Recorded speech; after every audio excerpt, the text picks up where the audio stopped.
Sakit sa likod ay karaniwan at kinatatakutan ng marami. Naku, baka slip disc na ito. Ipapaliwanag ko sa iyo ang nalalaman ko tungkol sa sakit sa likod at kung paano ito nangyayari para malaman mo kung ano ang pwede mong gawin. Kadalasan, ang sakit sa lumbar spine ay dulot ng labis na pag-upo. Nakaupo rin ako ngayon. Ano nga bang nangyayari kapag tayo ay nakaupo? Tingnan mo, pag nakaupo, dito ang mga binti. At ngayon, meron kang hip flexor at ang hip flexor ay isang medyo malakas at matigas na kalamnan. Mula ito sa loob ng hita, kanan at kaliwa, syempre patawid sa sengit. Isang bahagi ay papunta sa balakang, isa naman sa lumbar spine. At kapag palagi tayo nakaupo ng hindi binabalance at umaabot ito ng 10, 11 oras ayon sa mga pag-aaral, marami rin ang natutulog ng nakaupo at nakatagilid sa parehong posisyon. Isipin mo kung paano ka natutulog. Ibig sabihin sa huli ay mayroon tayong mga 14, 15, 16 na oras sa ganitong posisyon. At ang katawan ay biologically na nakaayos na nakadisenyo para mag-adjust depende sa kung paano natin ito ginagamit. Pagsasanay ito, ang pag-upo at pagtulog ng nakaupo ay parehong pagsasanay. Paano naman ang pag-aangkop? Ang mga kalamnan at mga fascia na ngayon ay mas maikli, nasasanay sila doon, at unti-unti ay ayaw na nilang gumalik sa dati nilang normal na haba. Ibig sabihin, hindi ito proseso na natatapos sa 3 araw. Siyempre, laging may kaunting epekto. Pagkalipas ng mga taon at kahit mga dekada, may matinding paghila paabante dahil dito sa harap ay sobrang umiikli na ang lahat. Mapapansin mo ito kapag minsan nakakakita ka ng mga tao na kailangan maglakad gamit ang walker. Paano sila maglakad? Palagi silang nakayuko habang naglalakad, hindi sila tuwid o paatras, minsan nga sobra pa. Pero palaging nakayuko paabante ang lakad nila. Sila talaga ang eksaktong larawan ng pag-unlad na inilalarawan ko sa iyo dito. Ngayon, ano ang mangyayari kapag hindi na ito bumibigay? At tumayo tayo, hihilahin tayo paabante, kaya nga sila naglalakad na nakayuko paabante. Pero sa simula, meron pa tayong mga kalamnan sa likod at puwit na tumutulong sa ating tumayo ulit. Ibig sabihin, may humihila sa atin paabante at yung mga kalamnan sa likod ang tumutuwid sa atin. Ibig sabihin, kaya nating balansehin yon, pero may kapalit talaga. Na ang ating mga disc sa gulugod ay matinding naipit at may malalakas na puwersa na nangyayari sa harap at likod. At doon nagmumula ang sakit. At iyan ang mga pananakit ng likod na talagang maraming tao ang nakakaranas. Ang pananakit ng likod, ang pinakakaraniwang nararanasan ng mga tao, isa na itong pambansang sakit. Sino ba ang walang pananakit ng likod? At dagdag pa dyan, sa karamihan ng mga kaso ng pananakit ng likod, wala namang nakikitang sira, wala talagang nasisira. Iyan ang tinatawag na hindi tiyak na pananakit. At bakit hindi tiyak ang mga ito? Dahil ang mga kalamnan na alam nating sila ang pangunahing dahilan nito. Hindi sila nakikita sa mga larawan, X-ray, magnetic resonance imaging computed tomography scan, ibig sabihin hindi sila napapansin, para lang maintindihan mo.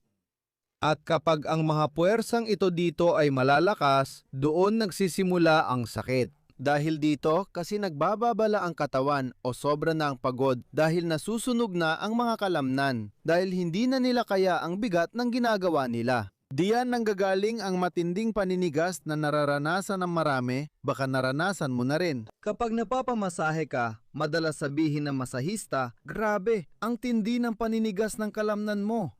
At halos lahat ay meron yan, dahil nga sa mga epekto na ipinaliwanag ko sa iyo kanina.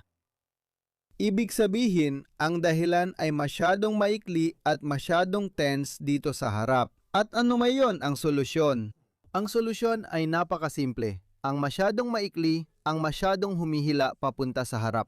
Kailangan itong pahabain muli at kailangan itong i-relax. Kailangan muling gawing flexible. Pakisulat naman ng komento kung paano mo naintindihan ang paliwanag na ito. Maraming pasyente ang nagsabi na habang ipinapaliwanag mo ito, ramdam nila sa sarili ang sinasabi mo. Dahil ganyan mismo ang nararamdaman ko, ganyan ko rin ito nararanasan. At dito ngayon nagmumula ang solusyon. Ang solusyon ay, ang mga masyadong maikli o masyadong banat dito sa harap ay maibalik sa normal na haba, sa normal na kalagayan. Ipapakita ko ito mula sa gilid. Anong hakbang laban sa pag-ikli na nagmumula dito?